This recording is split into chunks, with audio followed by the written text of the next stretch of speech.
The rain had stopped falling as Jack Holden limped into the town. His steps were heavy, each one like a whisper of death. His old shirt was torn, the blood long dried, staining his sun-kissed skin. His body sagged, his eyes shut tight as if he were trying to escape the exhaustion and fever that were burning through him. As he stepped onto the muddy road, the sound of hooves echoed in the distance, accompanied by a cold gust of wind sweeping through the small town. From the small window of the wooden cabin, Laurelai McCready watched him. She couldn't shake the strange pull in her chest. The world saw her as a tough, fearless woman, but the moment she laid eyes on this stranger, her blood seemed to freeze, and an emotion she couldn't explain surged within her. Laurelai was a woman forged by the harsh realities of the frontier, having survived countless storms of the Wild West, yet she had never felt the kind of unease that gripped her now. The men in the town always looked at her with suspicion, seeing her as too independent, too strong for them to conquer. But today, the presence of this stranger awakened something in Laurelai that she had long buried, something she could neither avoid nor deny. He needs me, she thought to herself, and though she didn't yet understand why, she knew she had to act. Laurelai opened the door and stepped outside into the dark night, smelling the damp air and the scent of pine from the nearby forest. As she drew closer, she could feel his breath shallow, labored. His body was soaked, blood still dripping from the wound on his back, and she could see the tracks his feet had left on the ground. But through it all, his eyes remained fixed on her. It wasn't a gaze of fear, but of determination, as if he knew death was near but refused to give in. "Help me," he whispered, his voice weak but clear. Laurelai didn't hesitate. She knelt, removed his hand from his back, and pulled him into her arms. His body felt warm, as if there was still life left in him. Her eyes lit up with an unspoken resolve. "Get on the wagon," she said, her voice cold, emotionless. But inside, her heart raced with concern for this man whose name she didn't even know. When they reached Laurelai's cabin, the room was dimly lit by the flickering flames in the fireplace. She laid him down on the bed and quickly set to work tending to his wounds. Her hands were gentle yet decisive, every movement showcasing the skill and experience of someone who had lived through the unforgiving wilds of the West.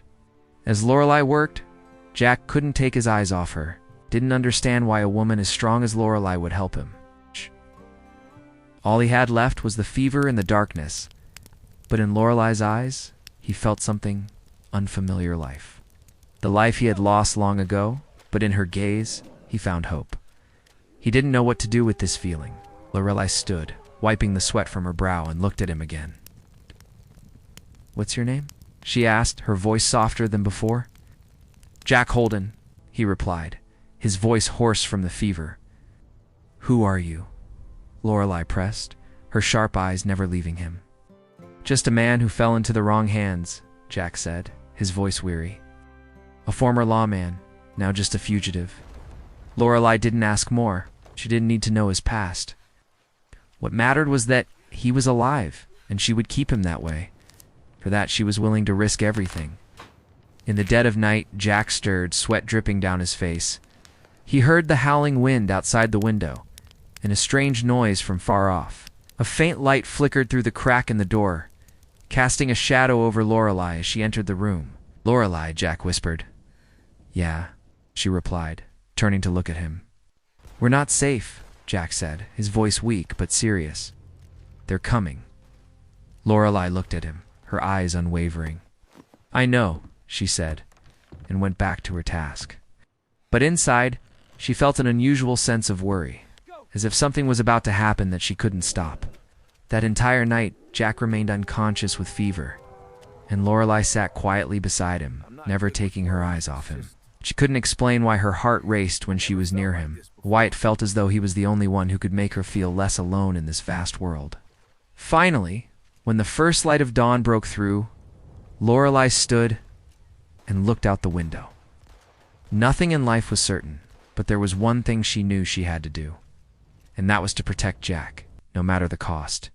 Suddenly, the sound of hooves echoed from the distance, and Laurelai knew they didn't have much time left. The storm was only just beginning.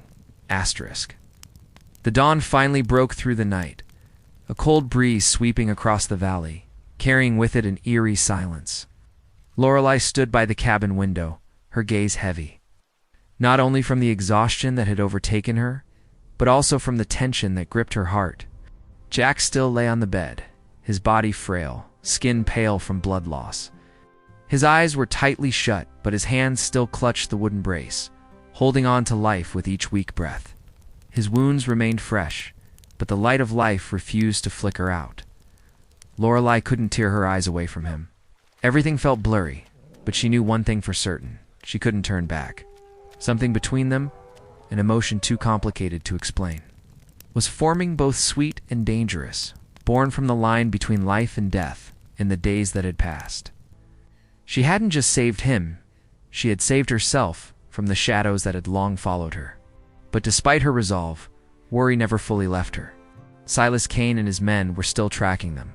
In just one more day, they wouldn't stop. Laurelai knew well when safety became a far-off dream. What she needed to do now was prepare to face the storm that was coming. Laurelai. Jack's weak voice came from behind. She turned to look at him, her eyes still full of determination. "You're awake?" "I can't let you fight alone," Jack rasped, propped against the pillow, trying to sit up. Sweat still covered his forehead, but his gaze remained unwavering. Laurelai sighed and moved closer to him. "Don't make me worry more. We don't have much time. Silas and his men won't stop."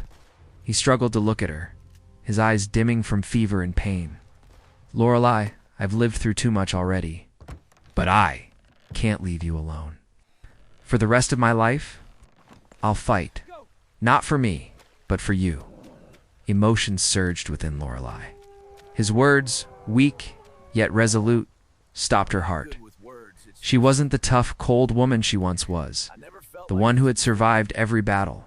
She was standing before a man someone she had saved, but also someone who had saved her heart from the long solitude. Suddenly, the sound of hooves rang out outside the cabin. Both of them froze, sensing the tension in the air. Silas couldn't be far. They were getting closer, closer still. "Laurelai, don't let them take us." Jack's voice was hoarse. She didn't say anything, just nodded slightly. Laurelai quickly prepared everything. She wrapped a scarf around Jack's neck, strapped a gun to her waist, and with a decisive gesture, she looked at him. "Get ready. We won't give up." The storm begins when they arrived. The last light of the sun gave way to darkness. Figures grew larger, standing tall like old oak trees in the desert. Silas and his gang had arrived, surrounding Laurelai's cabin. Laurelai and Jack prepared to face them. But as they drew near, an angry wave tore through the air. Gunshots rang out continuously, screaming like a frenzy. Laurelai stood firm, her green eyes blazing with rage, her hand gripping the gun. Jack, though weak, still resolutely drew his own gun. Together, they fired continuously, retaliating against every enemy that advanced. One of them fell to the ground with a painful scream. Laurelai, without hesitation, took down two more approaching foes, firing each shot swiftly and without error. The blood in Laurelai's veins boiled as she sensed death closing in. Each bullet, each shot, felt like a vow to protect Jackhand, to protect herself from falling into ruin. Fire and love amidst the bloody battle. The gunfire and screams, Laurelai saw Jack standing by her side, though his body was nearly spent. But the resolve in his eyes made her unable to turn away. They stood together like two final warriors in an endless fight. Though everything around them was collapsing, though death awaited them ahead, they knew they would not abandon each other.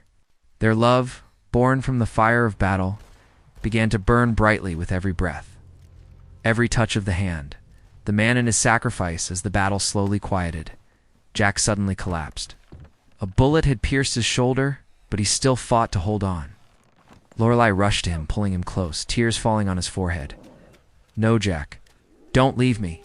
But Jack only managed a pained smile. "Laurelai, I won't let you bear any more pain. This is our fight. I'll protect you until the end." Jack struggled to stand, but his wounds had nearly drained all his strength. Laurelai had no choice but to pull him back, away from the next wave of fighting.